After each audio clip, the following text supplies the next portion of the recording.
Making a walk through the pits here at Thunder Hill and on night number 6 in the Summer Storm Series, brought to you by a host of different sponsors. My name is Ben Brost again on MBTV Sports, sitting down with a man who, if you can get him to stand still, you've got to nail his feet to the floor.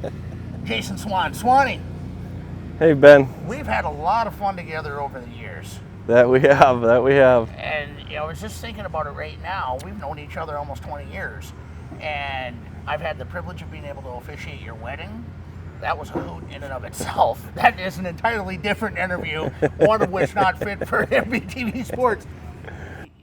Your start in this sport, though, what turned you on to it? How did you become involved? Well, it started out, I always enjoyed racing. I always loved watching it, and through high school, and after high school I went to the races a lot, and Red Cedar Speedway, every Friday night you'd find us there, and I sat in the stands a lot and did a lot of drinking in the stands, and as time went on and I got older, and then one day I decided it's done with the drinking, and all of a sudden I had a lot more money, and then I had this bright idea to go buy a race car.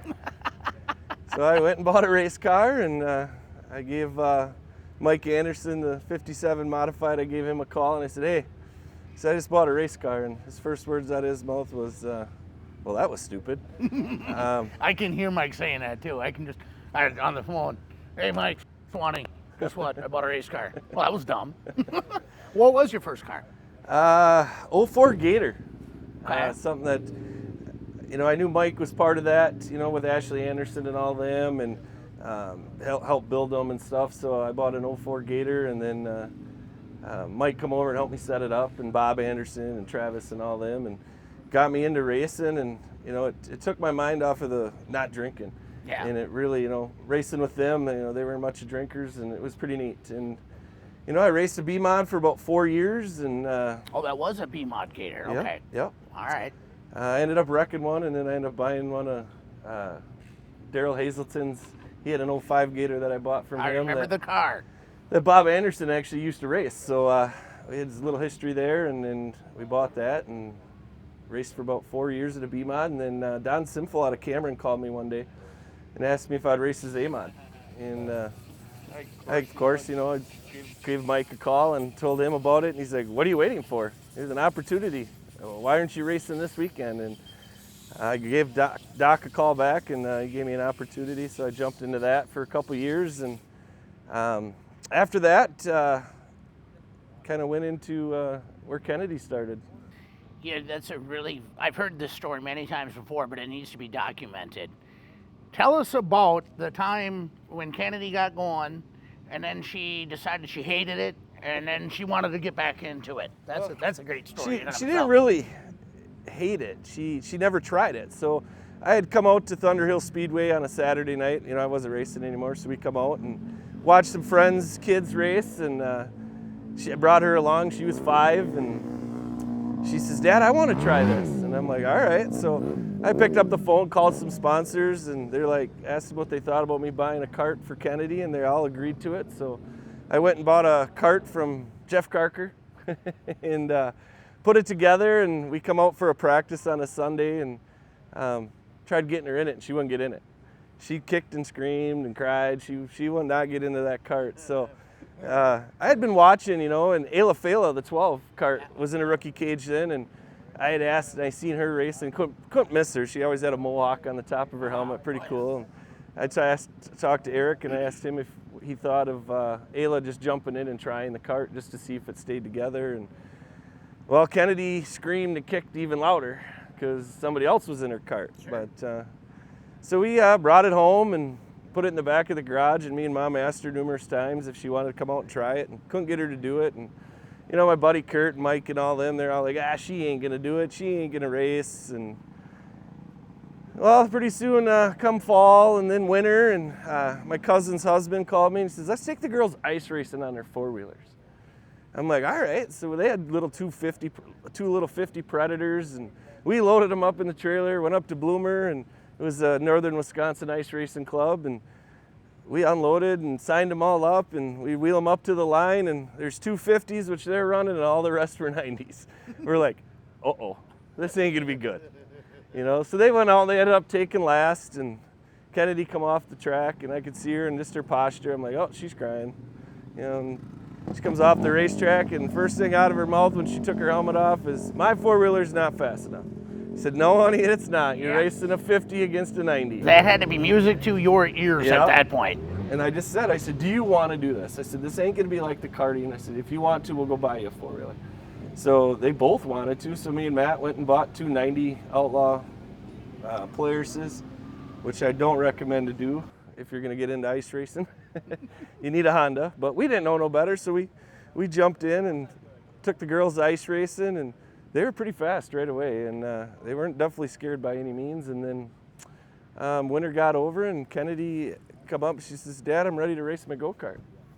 So I'm like, all right. So we got it all ready, and Thunder Hill Speedway had a practice, so we brought her out and got her in it, and out she went. And she went out for her first practice, and then Chad Cummings, owner of Thunder Hill Speedway, come over and says, she ever raced before? And I'm like, no, not in dirt. I said, she did some ice racing on her four-wheeler this winter, but it's her first time on dirt. She's like, she's wide open instantly. He's like, she's pretty fast. And I'm like, we'll see, and next thing you know, a couple wins in the rookie cage, and then me and Mom were talking about maybe me going back racing again, and we were going to race on Fridays and Sundays and race with Kennedy at Thunder Hill on Saturdays. And we had bought a SKE junior wing from Jimmy Mars. He was a dealer back then, and Sammy and all them were racing, so we bought a cart from them. They put it together, and we come out for the first week, and that next day I was actually going to go buy a new SSR, used SSR, B-Mod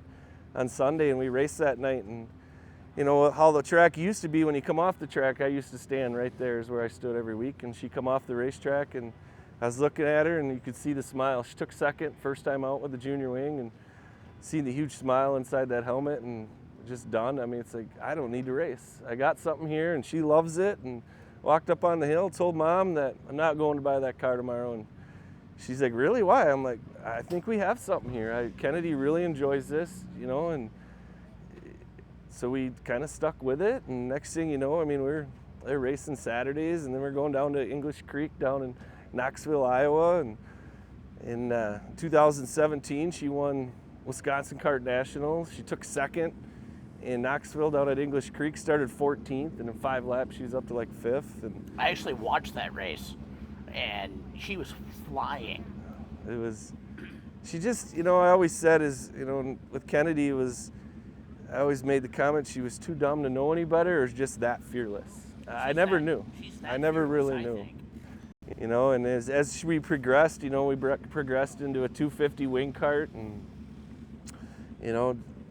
spent a lot of time on Sundays here. We'd come here and race on Saturday and spend the night and run tons of laps out there and on Sunday and practice and just focus on lines and how she entered the corner, and just kind of kept doing it. And then the year come where she was 13, and we didn't really know what to do, if we wanted to go to a 500 open wing kart or go to a B-Mod. And, I mean, our plan was always go to a B-Mod at some point, but age-wise and then money-wise is like, man, I could buy a B-Mod just for the price of a wing cart. So I made some phone calls to Jerry Weigel at Eagle Valley and Dave Adams up at Rice Lake to make sure that they'd be all right with it, with a 13-year-old, and they both said yeah. They both watched her race in the karts and knew she had a lot of experience, and kind of started from there. We jumped into a B-Mod, and then kind of just continued to progress. That first year, her last race of the year, she won. Got her first win in Chateau Speedway, and 3 weeks prior, Rice Lake, I had that crowd nuts, leading, coming to the checkers, I think. Nah, it was one to go, coming to the white. Coming to the white. She screwed up a little bit coming out of 4. Yep. And Tony Barr was right behind her. Shayna Lepka. Shayna Lepka. Tony Barr was in 3rd. Yep. Tony Barr told me he was cheering for Kennedy. We all were. To be honest with you, we all were. I had that crowd so nuts. And to see the progression of which she has made, objectively speaking, she's turning a lot of heads. I mean, she's got the head of a National Dirt Late Model Hall of Famer turned in her direction, become a fan as a dad, not as a crew chief, as a dad. Tell me about that. How does that make you feel? It's pretty cool. It's I've said it numerous times. She's got me speechless a lot of times. The things that she does with a race car, her work ethic is crazy. She's 16 years old now.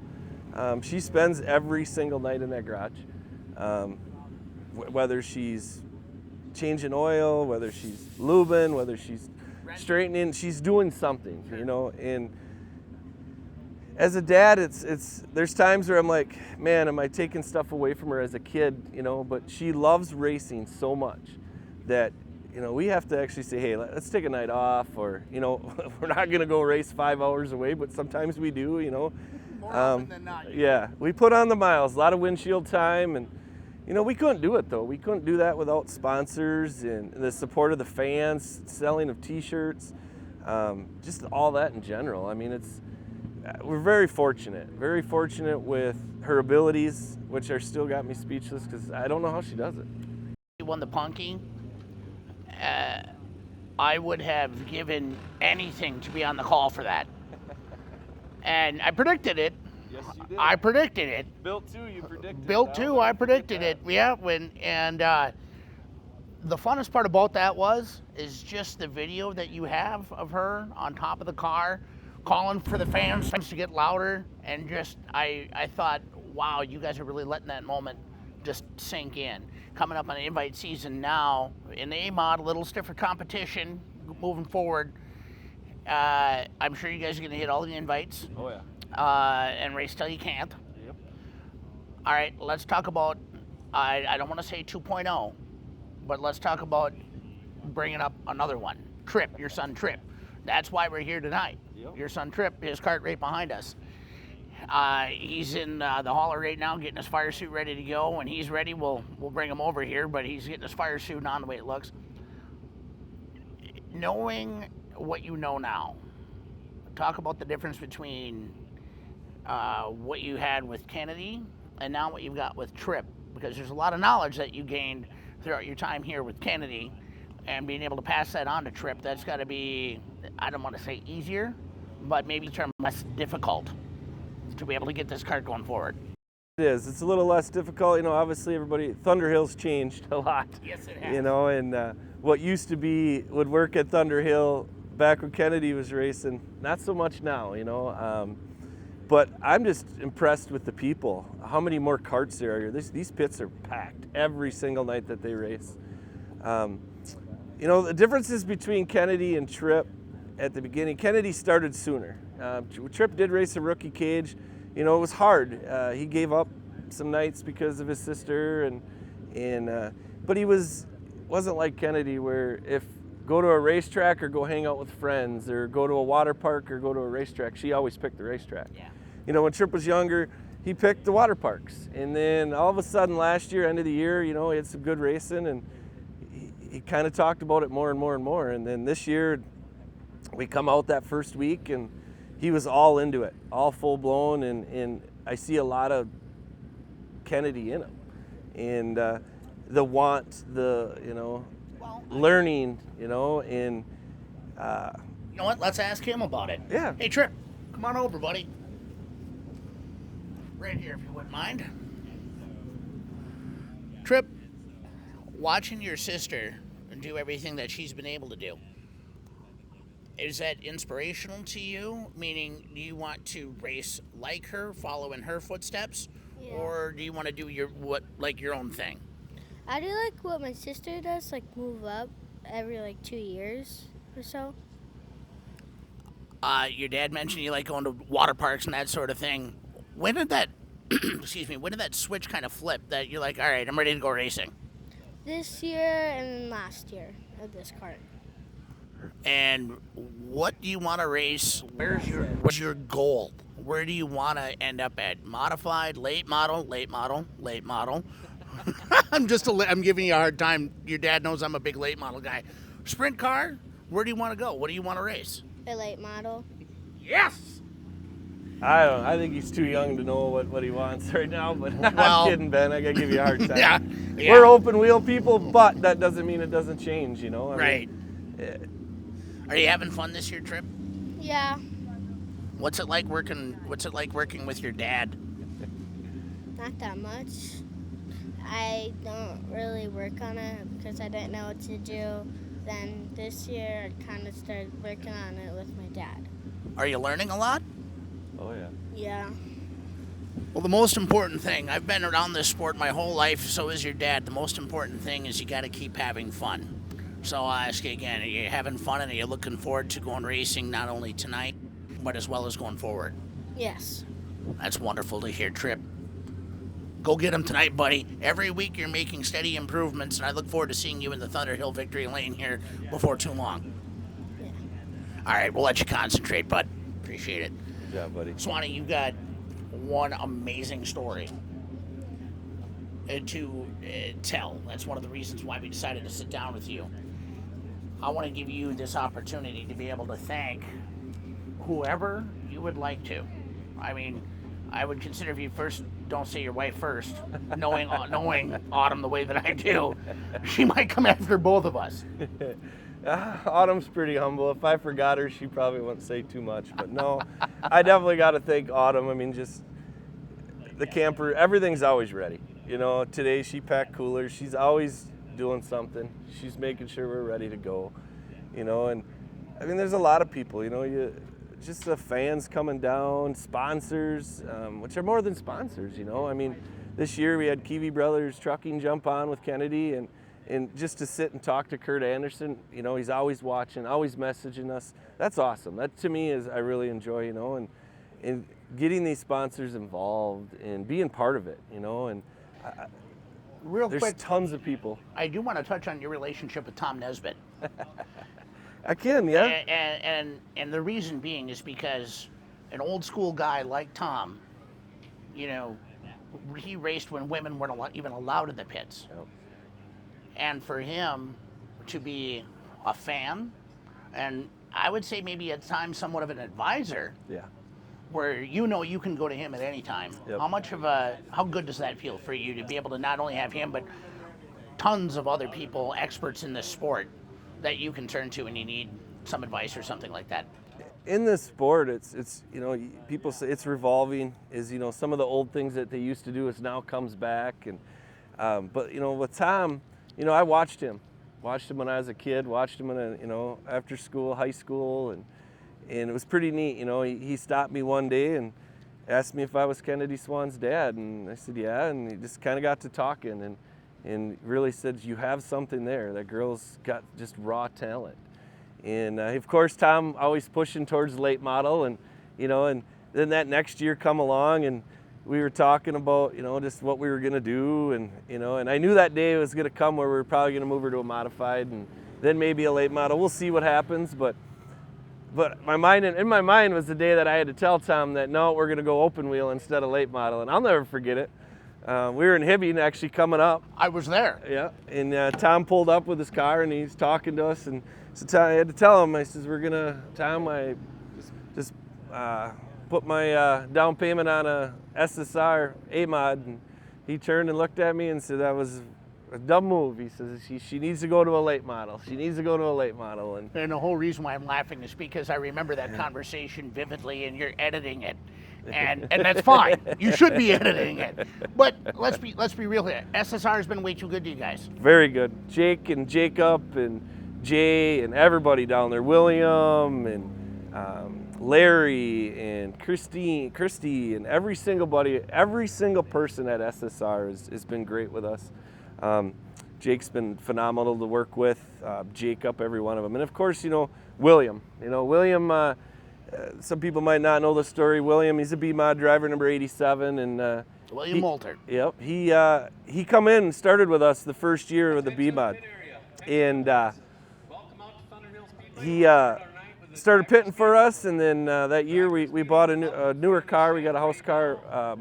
Bought Mike's house car from him, and we brought him down there, and they seen what kind of work ethic he had, and they asked him if he'd be interested in working at SSR. Well, then So when he started working at SSR, of course, he bought a car, and now he's been racing the last 2 years, and it's been fun. I mean, he's doing a phenomenal job. I think he's in the top 5 in national points right now, and hasn't got that first win yet, but it's coming. It's coming, and top 5 almost every single night. And but without him, I mean, without William, we couldn't do it either. I mean, William was over Monday night helping Kennedy do things, and we, you know, I call down there and get parts and he delivers them, or I meet him at his house, and he's always with us. You know, he's with us every single night that we race. You know, here and there we've had to miss some races. He missed some because there was no B mods and he needed to race. So, you know, William and SSR have been huge to us. And the ride you got offered, that Kennedy got offered,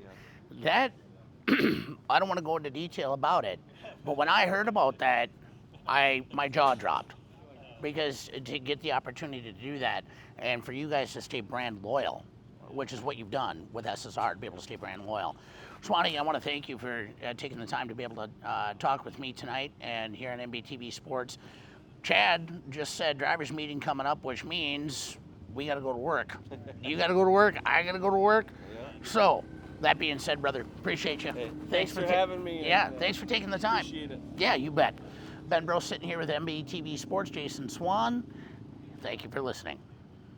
Kevco has been an industry leader in high-performance oil pans and components for over 35 years. Made in Fairmont, Minnesota, Kevco prides itself on being American-made. Kevco has expanded our product line way beyond just oil pans to valve covers, breather systems, jack stands, boilers, wheel sockets, and much, much more.